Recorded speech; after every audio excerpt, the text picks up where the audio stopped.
Kotaku no Video for November 23rd, 2009. Coming up, a review of the first Fullmetal Panic light novel, the thing that started it all for Fullmetal Panic. First off, I wanted to thank everyone who showed up to the panel I ran at Anime USA a couple days ago.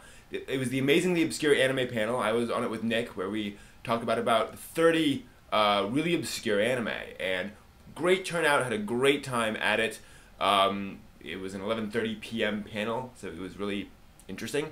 But again, awesome time, and if I do it again, well, I'll certainly let you all know.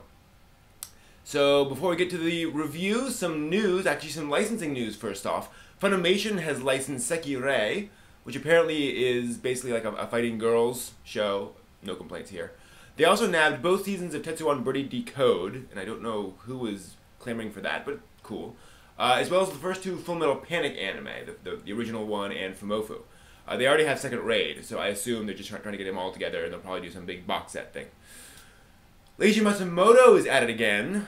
He created those awesome Daft Punk music videos, which made up Interstellar 5555, and I mean he did Captain Harlock and lots of other awesome stuff. He's making another music video, similar to Interstellar. This one is going to be set to Queen's Bohemian Rhapsody. You heard that right. According to ANN, some part of the video will be revealed to the public tomorrow, so that's exciting.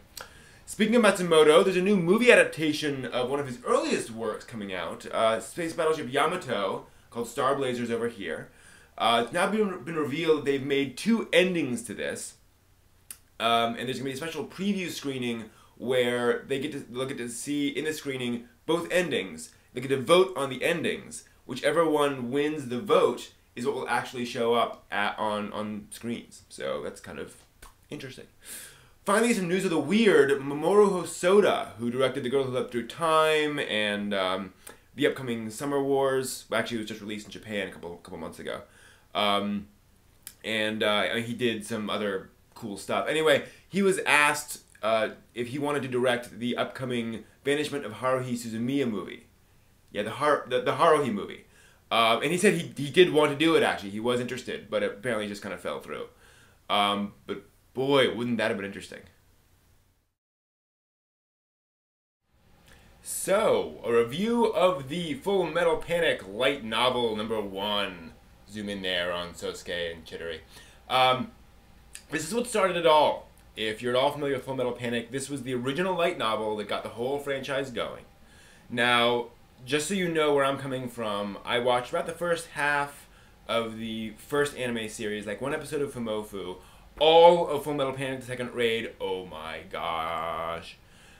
Oh. I read all the manga. So I'm kind of familiar with the whole Fullmetal Panic thing. So I got back to the roots here.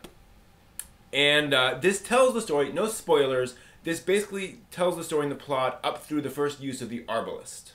So all this stuff, sort of introducing characters and introducing stuff up through that rather climactic conflict. That's probably the main weakness of this, if anyone wants to get into that. I mean, if you've watched the first quarter or so of the original anime, or read the first couple of volumes of the manga, there's no new plot here. I mean, the anime covers this basically shot for shot. However, what this does give you is a better appreciation for what the characters are thinking and feeling. And much as I love these characters, and as good a job as I think the anime and manga do on these things, I had a much deeper appreciation for these characters' feelings for each other. And I don't mean that in like the glowy shoujo sense. I mean in the sense of what they feel about each other. Kalinin respects Tessa on this very deep level, and you come to understand kind of why.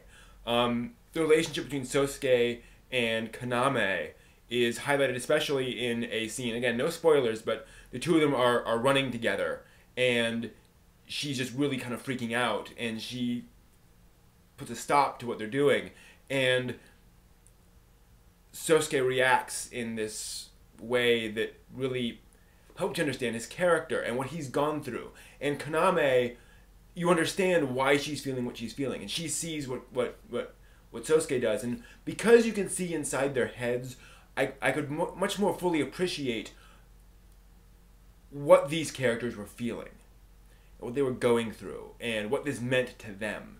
and how they were reaching out to each other. And like I said, I know this franchise pretty darn well, but this really deepened my appreciation for these characters. I really got into their heads. Also, I found this interesting. Sosuke is a rather more normal person in the light novel than he is in the other mediums there. He's obviously a bit socially awkward, but the anime tends to present him as kind of a blank slate, just someone who, yes ma'am, I'll do whatever you want to, go off, do it. And in this, he's more of a normal person who happens to only have had experience in the military. Sosuke's relationship with Kurtz, for example, is much more buddy-buddy. They're friends in this. Kurtz still sees Sosuke as a bit of a psychopath, but in that kind of buddy-buddy way. I mean, you're just crazy. And Sosuke kind of quasi-jokes with Kurtz at times, too. It kind of rolls his eyes at things Kurtz is doing. I mean, there's more humanity to Sosuke in this light novel than there is in, I think, some of the portrayals out there. So that was cool to see. So overall, you'll see a bit more inside the characters' heads with this, and this just delves a little bit deeper. So that was it. I'm very glad I watched this, or I read this. On the other hand, I am a big Full Metal Panic fanboy, so that's me.